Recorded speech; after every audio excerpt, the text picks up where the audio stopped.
Welcome to the 1998 show. Welcome to the 1998 show. Welcome to the 1998 show. Welcome to the 1998 show. I'm your host, Charles. Welcome to the 1998 show. Let's get straight into hot topics.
with what the Sun had found out earlier, that they talked to an eyewitness who said they saw them at that place, farm shop. Now, by the way, if you look at that shed that they just passed, that shed, there are Christmas lights on it. I just want to kind of get this out of the way. Some people looked at thought, oh, why are there Christmas lights in March? Right. Well,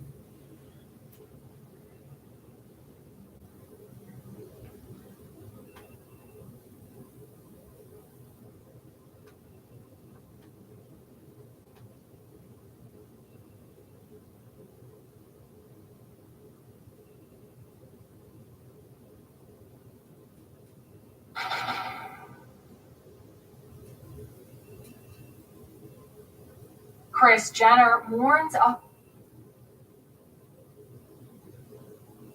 5 and a 10.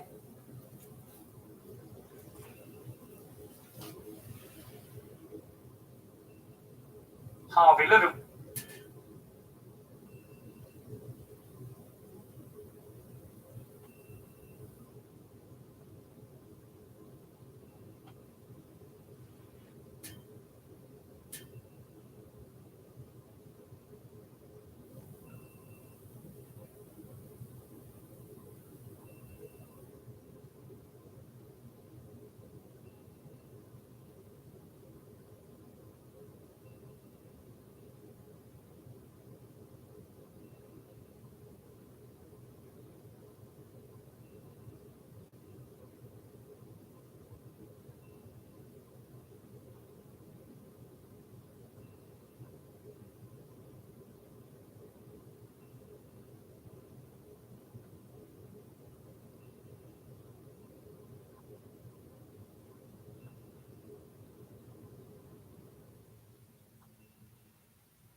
Has been roasting Mr. Sharp.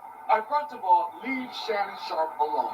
Shannon Sharp is a retired Hall of Fame NFL player. And everybody knows, if you've been in the league over 15 years, you're going to have knee issues. Shannon Sharp is making a fashion statement. I don't know if this sweatsuit is from Fashion Nova. I'm not sure about that. If it is, Shannon, we need you to do the Fashion Nova pose. We need you to do like this. Stop it! Shannon, I'm going to tell you this, and I love you, but you're the only person that should sit on his own couch at the Shay Shay room. Here's my impression of Shannon Sharp at his own room, and I'm Shannon Sharp. Oh, come on, you can't do that. You can't do that. Oh, come on, Shannon, you can't wear them sweatbands like that. Shannon, come on now. Oh no, you can't have that bag over there. That's a purse, Shannon. Don't, oh, come on now. Don't do that. Shannon, you can't do that. You can't do that. Oh, come on now. Don't do that. Get. You can't say that. I want to show love to Shannon Sharp. He is blowing up the internet. I don't know what y'all trying to say and insinuate. Shannon Sharp is a real one. And if anybody got a problem with that, X Mike Epps, because he backed down for that beef real quick. And in closing, I like to say, this is my of Shannon Sharp's walk coming out of that car. First he came out like this. He came like this. That's the sign of a legend. You come out like this, and he was doing the bow legged because that's because of knee problem. And this is how athletes walk away. This is the athlete walk away. Oh, you can't say that.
Along the way, we were constantly learning new things about Shirley, finding people that, had not turned up before, that turned up, maybe 8 years later into our journey to make this or to tell our story that, became available or interested in sharing their relationship with Shirley.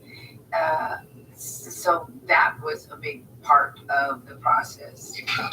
But why can't I win? I have an opportunity to make a difference. Well, I think unfortunately, it was always the time for this, and it just so happens that we landed in a time and space where so many things that were happening in '72, we're mirroring them now.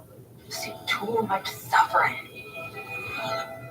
And I don't know how to not try. Why didn't I have Shirley Chisholm in my U.S. history class in the book? Why wasn't she part of the curriculum?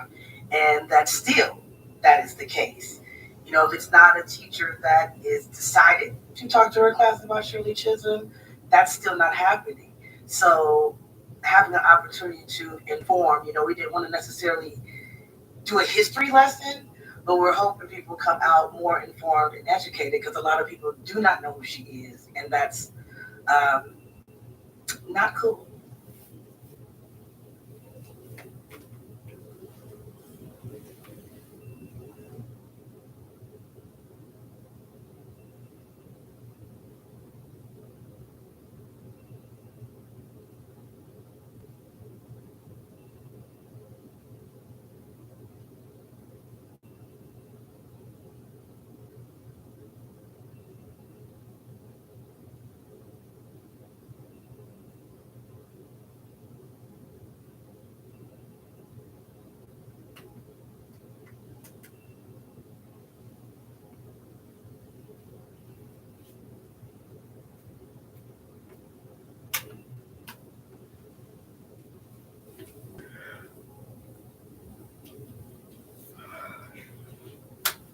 In Hollywood have now signed an open letter denouncing Jonathan Glazer's Oscar speech in which he spoke out against Israel's war on Gaza. Can't let that happen. Now, his film, The Zone of Interest, was literally centered on the Holocaust and won Best International Film. And as he stood up to do his acceptance speech, he said something that really offended the sensitivities of some individuals in Hollywood. He said, quote, "Our film shows where dehumanization leads at its worst. It shaped all of our past and present. Right now, we stand here as men who refute their Jewishness and the Holocaust being hijacked. by an occupation which has led to conflict for so many innocent people. The second half of that sentence is usually left out by his detractors. Nonetheless, he continues, whether the victims of October the 7th in Israel or the ongoing attack on Gaza, all the victims of this dehumanization, how do we resist, right? So it's very obvious what he's saying. Okay, he's saying something that I wish all of humanity agreed with, in that one group of people are not more valuable than another group of people. One group of civilians is not more valuable than another group of civilians. We should value all human lives. But unfortunately, we currently live in a culture, especially under the leadership of our current government, that makes it abundantly clear that the lives of some Israeli civilians way more important than the lives of Palestinians who absolutely have been dehumanized, not just through this war, but for many, many decades. So that's what brings us to where we are today, where you have over 31,000 Palestinians slaughtered in the Gaza Strip in response to the atrocities that Hamas committed in Israel, where 1,200 people were killed. And we're supposed to pretend like, no, there hasn't been enough bloodshed in Gaza yet. There needs to be more. I don't know how many lives need to die, how many lives need to be slaughtered in order to make things equal in the minds of some, both in this country and in the Israeli government. But that's what we're dealing with here. So that quote was, again, repeatedly mischaracterized, with people claiming that Glazer was denouncing his identity as a Jewish person, denouncing Judaism.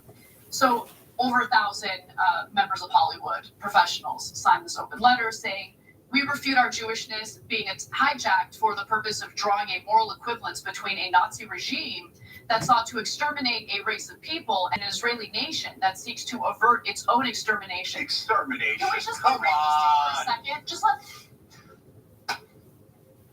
You have one side that has no protection. That's the Palestinian side. No protection. No standing military. No U.S. backing. Then you have the Israeli side.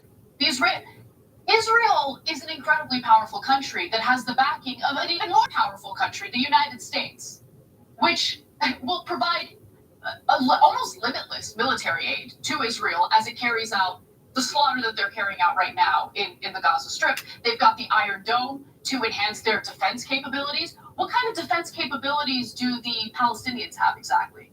So you want to talk about extermination? You want to talk about extermination, Jake? Look, guys, I know why it's happening. Although it's, as a person not in the bubble, it is so frustrating to see. But I've got my own bubble. So let me explain. When I recognized the Armenian genocide, I had a lot of Turkish family and friends who thought that it was a very immoral thing to do. Now, if you're not Turkish or Armenian, you're confused by that, right? Or if you're Armenian, you're livid about that, right? What do you mean? Recognizing the genocide that happened is the moral thing to do, right? No, they think you're betraying your own people, and it is deeply immoral to do that. And so they say, no, you should deny that it ever happened, and it doesn't matter, right? And so I give you that as an example of otherwise wonderful moral people being blinded by their own perspective and bias. So I think the same thing is happening with these folks. They're not bad people. I even know a couple of names on the list, and they're generally good people. But they're so blinded by their bias that they see the gigantic military of Israel, the gigantic military of the United States backing it up, with the Palestinians with no military and this tiny little ragtag group and they built them up in their minds as the equivalent of the Nazis, as if they've got they're going to do a blitzkrieg and they have jets and tanks and they're this close to exterminating Israel. No, you're not getting it. They have almost no power. Yes, they killed 1,200 people on October 7th, and that was horrible. You're right to be outraged by that. Now, are you saying that 31,000 in return is not enough? Now, again, for God's sake, for 1 second, put the shoe on the other foot. Imagine if Hamas had killed 31,000 Israelis because Israel had killed 1,200 Palestinians and said 31,000 Israelis is not enough. We need to kill more. We need to push them into the desert, and we need to take their land, as Jared Kushner is saying today, and Ben Gvir has said, Shmor has said, Netanyahu says we should never give them peace. We should occupy and imprison them forever. But they're the strong ones. They're the ones that have the power. They're the ones that will exterminate you. You're not getting it. You have the giant military. You've killed them. You, as in Israel, has killed them 30 times. 30 times more than they have killed you. During this war. During this war alone, let alone all other times. No, they can't see it. They're like, yes, we're the victims. We have no power. We're almost all going to be wiped out. And besides which, our feelings are hurt. And if our feelings are hurt, this weighs, it matters so much more than the life of that baby in Gaza, that grandmother in Gaza. Oh, that uncle, he's probably a terrorist anyway. They're all the males are terrorists. Okay? So we should just kill more. We should kill more. We should go into Rafah. There's 1.5 million people there. We should drive them out. They're starving. There's 1.1 million people starving right now. Who cares? Who cares? They're not Israelis. They're not worthy. That's Jonathan Glazer's point. Please listen to the decent people in this country. No, we must crush them. So I guess congratulations with your open letter denouncing someone who actually happens to be a lovely human being who cares about the lives of all people, regardless of what their identity is. That's a big no, apparently. So. Look, I want to help. They're not going to believe that because his whole film was centered on the Holocaust. Okay, like it is it's amazing. It's amazing they can't see it. It's amazing. Whatever. I just and they're gonna look. Yeah, masks off. Like that's the thing that really. It's like the biggest black pill I've ever taken. How many people in our country, the second they had the opportunity, took the masks off and were like gleefully cheering on what Israel is carrying out in Gaza? So at one point in the letter, they talk about how even saying the word occupation is somehow wrong. Well, too bad. That's what it is. It's an occupation. Like, you don't think it's an occupation? You think the Palestinians have a state? Can they control their borders? Does it look like they can control their borders? Does it look like they can control the West Bank or the Gaza Strip? They couldn't control their electricity, the flow of food and water into their land, into their region. That's not an occupation. Like, what do you think an occupation is? I don't understand. The people who signed this letter are so blinded that they think, oh, the Palestinians have all the power. All the power. Oh, they get everything. And oh, the poor Israel. Poor Israel. Are you insane? The whole world thinks you're insane. Don't do it. Because look at this. And all the anti-Semitic tropes are about how the Jews control the banks and the Hollywood and stuff. And I've said 2,000 times on the show that's not remotely true. And what do? You go and find 1,000 people in Hollywood. That is not all of Hollywood. It's not even close. But you find 1,000 people who say, oh, there's this Jewish guy who's wonderful and decent and moral and said never again, but he meant it about Palestinians? Punish him. No, don't do that. Don't do that. What are you doing? You're hurting your own cause. Let the beautiful people who are trying to represent you in a moral way do it. Instead, this letter, it's a disaster. Good luck. Good luck. Try to cancel everyone who's for saving innocent lives. Good luck. Yeah, I bet that'll prove how moral you are. Oh, that you'll really get us. If you enjoyed this video, that's because of our members. They make us independent, they make us strong, and they make us honest. If you don't remember today. All right, that was our hot topics for today. When we come back, we have a great show for you guys. When we come back, Lilwayne will be here. Also, we'll do bingo. Don't move myself.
hop star Lilwayne.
I want to have a great weekend. I'll see you guys on Monday. Bye bye.